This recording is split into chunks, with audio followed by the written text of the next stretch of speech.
Hey, what's up, everybody? It's Charles, and welcome you guys to another episode of the Dreamerspro Show, where we cover everything from sports, hot topics, classic debates, entertainment, and where we give you guys a fresh perspective on things and how we see them. And in today's episode, the topic is the dirty little secret Kawhi Leonard and the Clippers are hiding. So that's the topic I want to get into in today's video. But before we get into that, I want you guys to please make sure you go ahead and hit the like button, hit the subscribe button, and hit the notification bell to be notified whenever we drop our content. Also, you make sure you check out Dreamerspro Max, an online sports community, a place where you can go and start basketball discussions, chat live during games, and so many other cool things. If you guys are interested in that, be sure to check that out. We have that linked in the description below. Also, make sure you go ahead and click the join button to join the channel to receive loyalty badges from our channel, and also to ensure whenever we go live and you leave a comment, we respond to it. So make sure you go ahead and do that. Anyway, I've been covering the Clippers all season long, right? Pretty much. I've been covering the team all season long. And the fan base, the Clipper fan base seems to have one of two kind of sentiments all the time. One is either the sky is falling all the time, like if they have a loss, one loss or two losses in a row, or they're the best team in the league, depending on what happened that night before, right? They beat one or two teams or three teams in a row. That's usually the general sentiment, right? And we've kind of gone back and forth on this all season long. Now, just last night, or just in the afternoon, depending on where you were, where you saw the game, they played a game against the New York Knicks, a game that I saw, right? And they had a very tough loss to the Knicks team. Now, credit to the Knicks, because the Knicks are the #1 rated defensive team, excuse me, in the NBA. And they played a very good defensive game. They played physical. They were hacking. They were hard fouling. And the referees were letting them play aggressively, right? And they were able to take the Clippers out of some things that they wanted to do. Last night, Kawhi Leonard scored 29 points off of 26 shots, so he was not efficient at all. Yesterday, after the game, we did a live covering, kind of giving our raw emotions to the game. And I said that one of the things that really kind of irked me in that game was really their substitutions. The substitution patterns that the Clippers are using. That's the thing I kind of harped on, and I kind of made a push for them to get Rondo on the floor. That was pretty much my angle on what happened last night. Now, Kawhi Leonard, since coming back from his injury, that was the first game he scored over 20 points, believe it or not, right? He had been held to like 15 points, just under 20 points for the last, I think, 3 games prior to that game last night. So, I said him missing so many games was not good for him, and he looked like he seemed out of rhythm, right? And they had just gotten back Patrick Beverley, and it looked like they were trying to work him into the rotation. But to be fair to the Clippers and the Knicks just beat the Lakers just before that, right? They had just beaten the Lakers. The Knicks went into LA and beat both of those LA teams. So you got to give it to the Knicks. It's one thing if you say, okay, they beat the Clippers, so that was kind of a fluke, but they beat the Lakers too. And funny enough, the Lakers last night just beat the Phoenix Suns, who are the #2 seed in the Western Conference. So what does that say about the Knicks? What does that say about the Lakers? What does that say about the Clippers? What does that say about the Suns, right? You can make so many things out of it, and it all really depends on the angle that you want to approach the thing from. Now, let me just say this quickly about the Suns. I said that, I still feel that the Lakers and the Clippers are the 2 best teams in the NBA when they're clicking. So just wanted to throw that out there. But I was a bit frustrated last night with the substitution patterns, especially with them taking out Rajon Rondo at critical stretches in the game, especially at the 2-minute mark. He kind of brought the game within striking distance, within 6 points. And then Tyronn Lue subbed him out and brought in Reggie Jackson. I wasn't very happy about that. But after listening to the coaches and the players in their post-game interviews, I kind of walked away with a different kind of feeling. And the feeling was this. I feel like me as a sports analyst and the fans, I feel like we're kind of trending in one direction as far as our emotions and our outlook on the team. And I feel like the players internally and the coaching staff and all of this, they're kind of trending in a completely different direction. And the general sentiment I got from them, they seem to be very positive and very relaxed. So before I go too far, I want you guys to take a listen to a compilation of what Kawhi Leonard and Nicholas Batum had to say about that game. And Nicholas Batum dropped some pretty important information in there. So take a listen to this. Hey, Nick, this game was, as far as the rotations go, was kind of like playoff rotations in a way. First time Kawhi played the full first quarter, and you guys got PG playing with that second unit with you and Rondo and Boogie. Like, how's that going for you? Like, what is your feel for how the second unit has evolved to this point?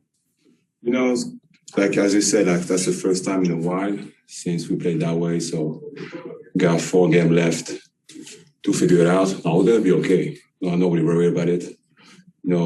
I know coaching staff try to really set the rotation, as you say, for the playoffs. So we just gotta get going, get it together, and it will be all right. Hey, Nick, good to see you. Just curious, with Serge being out, first of all, how is he doing? I mean, I know you guys have the French connection. How's he doing in terms of recovery? And then, go ahead, I'll let you answer that one. I mean, he's doing fine. I know he's practicing. He's playing some 4-5-on-5. I think he did play like regular basketball the last couple of days. So I know he's coming with us on the trip. So I don't know what his status the next couple of games. Should ask him on the coach, but hope he's going to be ready for us for the playoffs. What was it like to, see the rotations, the way they kind of unfolded today, especially considering this is the tightest that you guys have kept it in a long time? Only 9 guys, really. It was good. I mean, I'm glad I'm able to, get those longer runs. We got 4 games into the playoffs, so we need, every bit of experience out there with longer minutes, with touches, playing against double teams, shooting over double teams, passing out the double. So just overall, just playing the game that we're going to play in the playoffs, pretty much. So. I'm happy I was able to get some minutes tonight. We're having mistakes sometimes with game plans, but, overall, guys are putting in the effort.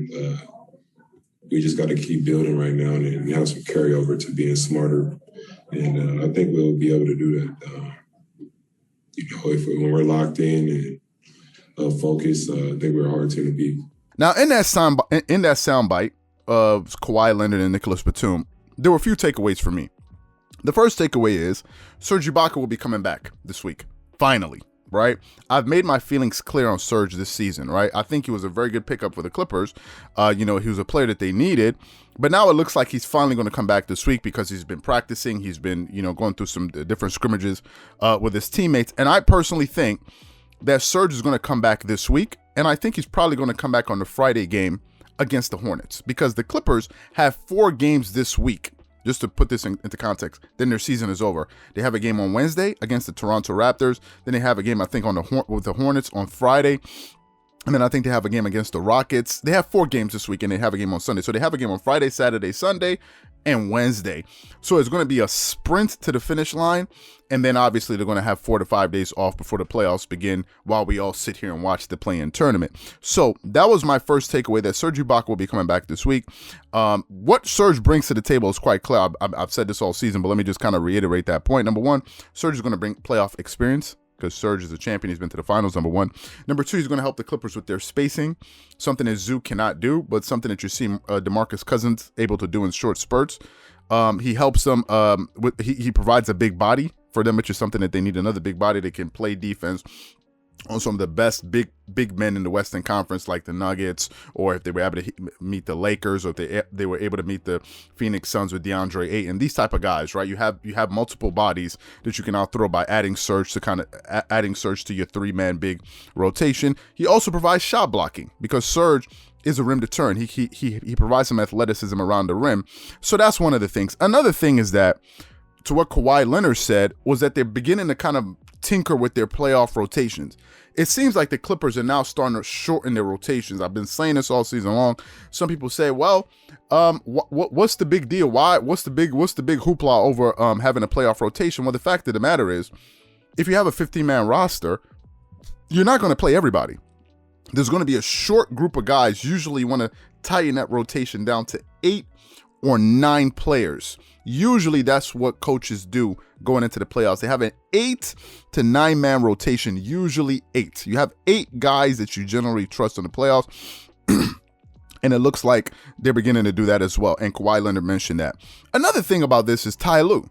Ty Lue, I've been hearing that he's one of these guys that just doesn't show his hand. It looks like Tyronn Lue has a lot of things kind of in the bag that he's not going to show. Maybe different plays, different sets, different schemes, and different things that he wants to implement. And he looks like he's only going to bring that out in the playoffs. So there's that aspect to it where Tyronn Lue, and I feel like these guys, they're like, okay, don't worry, we'll be just fine. And Kawhi Leonard said they feel like they're going to be a tough team to beat once they're firing on all cylinders. And I think they're going to use this week to kind of figure all of these things out. Now, let me just finally say this. The Clippers will not move up in standings anymore. right? They're 3 games behind the Suns in the loss column for the number 2 seed in the Western Conference. The Suns are not going to lose all of those games, right? The Suns will need to the Clippers will need to win all 4 of these games, and the Suns will need to drop, at least 4 games for the Clippers to catch them. That's not going to happen. So the Clippers are not going to move up, and I don't think they're going to move down, because the Denver Nuggets, if I'm not mistaken, the Denver Nuggets are behind them, and I think the Clippers have a 1-game loss behind them. So I don't see the Clippers dropping many of these games. Now, they could possibly move down to the 4th spot, but I don't think so. I think they're going to be able to hold on to that number 3 seed. And the Denver Nuggets have dropped 2 games in a row. One of the losses obviously came at the hands of the Lakers. So I think they're going to stay at that spot. And I think this week they're going to be experimenting while trying to get some wins, because you don't want to go into the playoffs with a losing streak. So I think the Clippers are going to be fine. But obviously, we have to wait and see. But listen to what the coach and these players are saying. It seems like they know something that we don't. So I guess we'll have to see. So what I want to know from you guys is, do you think they'll be fine? Do you trust Kawhi? Do you trust Nicholas Batum? Do you trust Ty Lue? Or you got to wait and see? Whatever you guys think, please leave your thoughts and comments in the comment section below. Again, if you enjoyed the video, be sure to make sure you go ahead and hit the like button, hit the subscribe button, and hit the notification bell to be notified whenever we drop our content. Once again, this is Charles here from Dreamers Pro. Wishing you guys an amazing day. Catch you guys on the next episode. Peace.